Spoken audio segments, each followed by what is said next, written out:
En réponse à cela, l'ange dit, même ainsi, Allah crée selon sa volonté.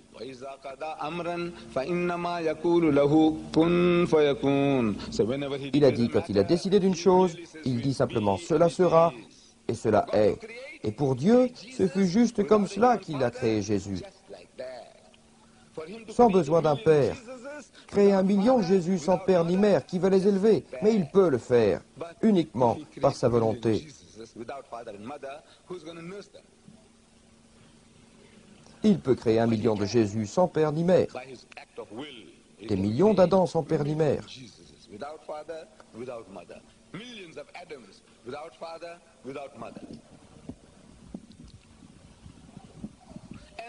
Et les musulmans croient que c'est ainsi que Jésus a été créé. Il a été créé par le seul fait de la volonté de Dieu. Les chrétiens sont d'accord avec nous sur ce point. Ils croient avec nous. Ils partagent avec nous cette idée que tout ce que Dieu a créé, il l'a créé par sa parole. Ainsi, les chrétiens sont d'accord pour dire que cela s'est passé ainsi. Dieu a créé, comme au début dans le livre de la Genèse, chapitre 1, il a dit aussi que la lumière soit, et la lumière fut. Il dit, maintenant vous dites cette parole, nous ne faisons pas d'exception. Ce qu'il dit, il le dit et il en est ainsi.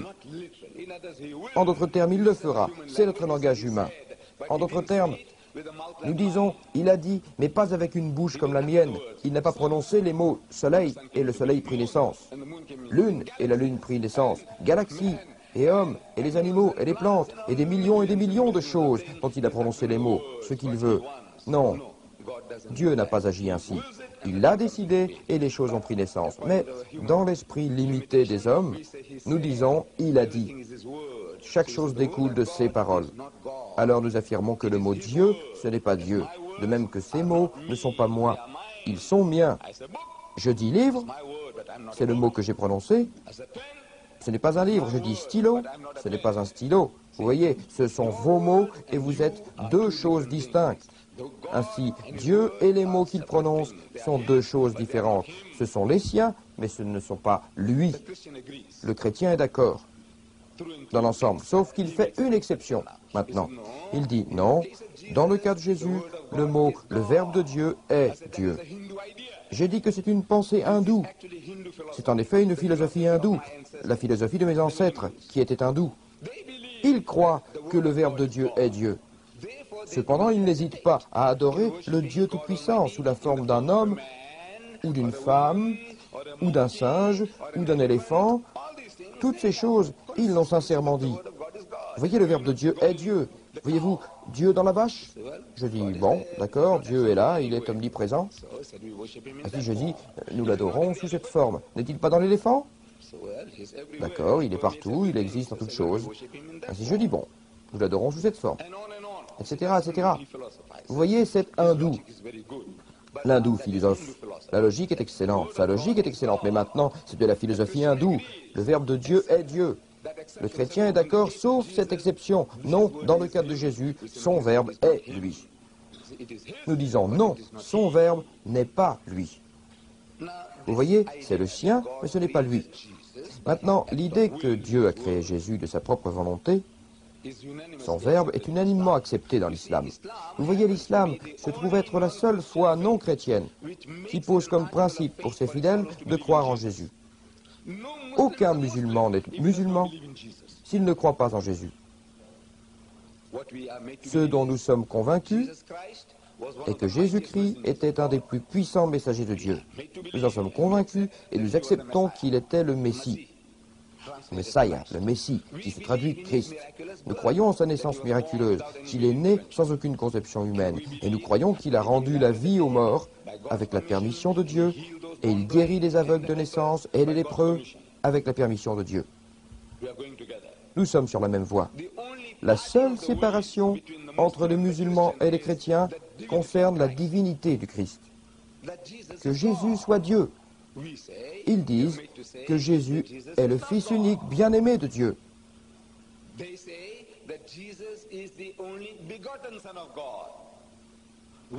Nous disons que Dieu ne conçoit pas et n'a pas été conçu. C'est notre point de désaccord. Si nous sommes capables de comprendre chacun de nous nos points de vue respectifs, je sais que mes frères chrétiens sont sincères. Ils sont sincères. Ils sont sincères dans leur amour et leur sentiment pour Jésus. Leur crainte et leur respect envers Jésus, ils le placent sur le piédestal de la divinité, car c'est le Dieu Tout-Puissant qui est descendu sur la terre, s'est fait homme, et il est l'incarnation de Dieu. Et nous disons une fois de plus que c'est une pensée hindoue, c'est une conviction hindoue, arienne, une conviction hindoue, ce n'est pas sémite. Sémite signifiant que dans la religion de Moïse, celle de Jésus et de Mohammed, il s'agit de sémitisme. Notre père Abraham, ses enfants sont à l'origine du peuple sémite. Et parmi les sémites, l'idée de Dieu fait homme est inconnue. Parmi les sémites, c'est une conviction arienne.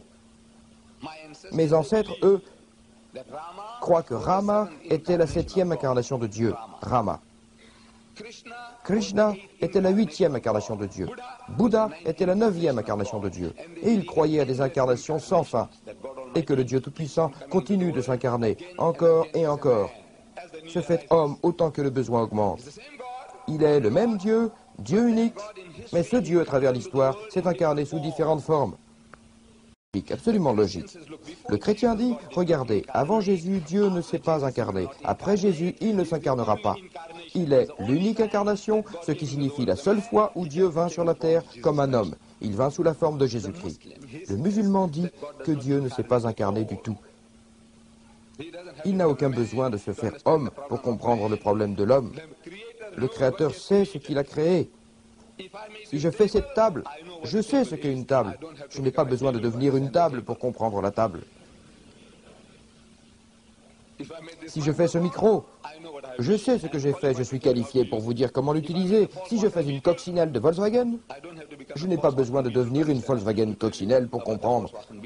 Pour tout vous dire à son sujet, si je l'ai faite, je sais ce que c'est et je peux vous dire comment utiliser cette machine de ma fabrication.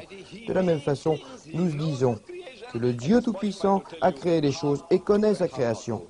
Et il est qualifié pour vous dire comment faire et ne pas faire.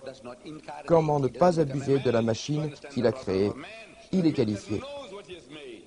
Dieu ne s'est pas incarné. Il ne s'est pas fait homme pour comprendre le problème de l'homme. Le Créateur connaît ce qu'il a créé. Ce qu'il a fait, c'est de choisir un homme parmi les hommes, un de nous, de chair et de sang, en tout respect. Mais cette personne est si parfaite, en si parfaite harmonie, si sincèrement dévouée à Dieu, que le Dieu Tout-Puissant communique avec lui sur un très haut niveau spirituel, ce que nous appelons une révélation. Il est comme une onde électromagnétique du monde spirituel. Cette personne, notre frère, la capte, il l'entend. Nous sommes assis à côté de lui, mais nous n'entendons rien. Nous sommes trop coriaces pour appréhender ce message. Il l'entend à un haut niveau et il nous le transmet et l'adapte à notre niveau humain. 1000 km/h, une onde sonique. Tu ne voleras pas, tu ne tueras pas, tu ne commettras pas d'adultère, etc., etc. Nous dit-il à notre niveau humain. Nous disons une telle personne est un prophète de Dieu. Il est la parole de Dieu. Il parle selon les mots de Dieu. Mais il n'est pas Dieu. N'importe lequel, aucun d'entre eux, chaque prophète de Dieu que nous aimons, respectons et révérons, révérence, nous disons qu'ils transmettent la parole de Dieu, mais ce ne sont pas des dieux. C'est le point de vue musulman. Il n'a pas dit aux hindous, Rama n'est pas Dieu, Krishna n'est pas Dieu, mais Mohammed est Dieu. Il n'a pas dit aux chrétiens, Jésus n'est pas Dieu, mais Mohammed est Dieu. Non, il n'a rien dit de la sorte. Il a dit que ce sont toutes ces créatures. Nous devons les aimer, les respecter et les révérer, les suivre, mais n'adorer nul autre que Dieu, le Père, dans les cieux, qui est le vrai Dieu.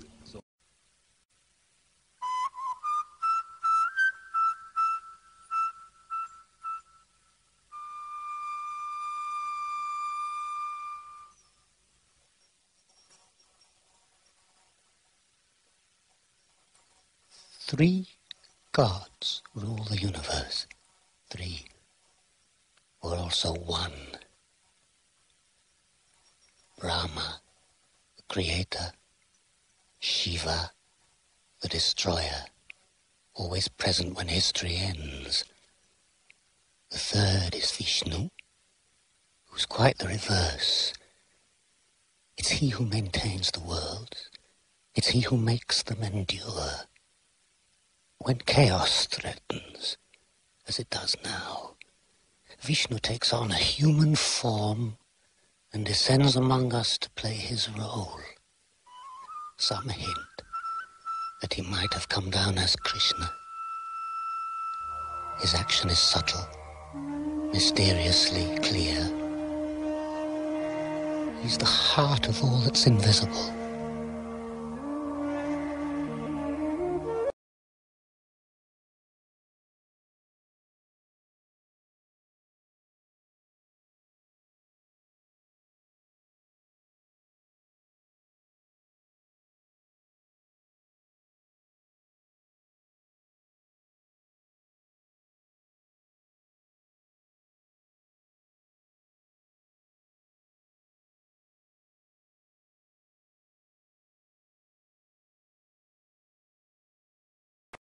أعوذ بالله من الشيطان الرجيم. بسم الله الرحمن الرحيم. يا أهل الكتاب لا تغلوا في دينكم ولا تقولوا على الله إلا الحق إنما المسيح عيسى ابن مريم رسول الله وكلمته ألقاها إلى مريم وروح منه فآمنوا بالله ورسله ولا تقولوا ثلاثة انتهوا خيرا لكم إنما الله إله واحد سبحانه أن يكون له ولد له ما في السماوات وما في الأرض وكفى بالله وكيلا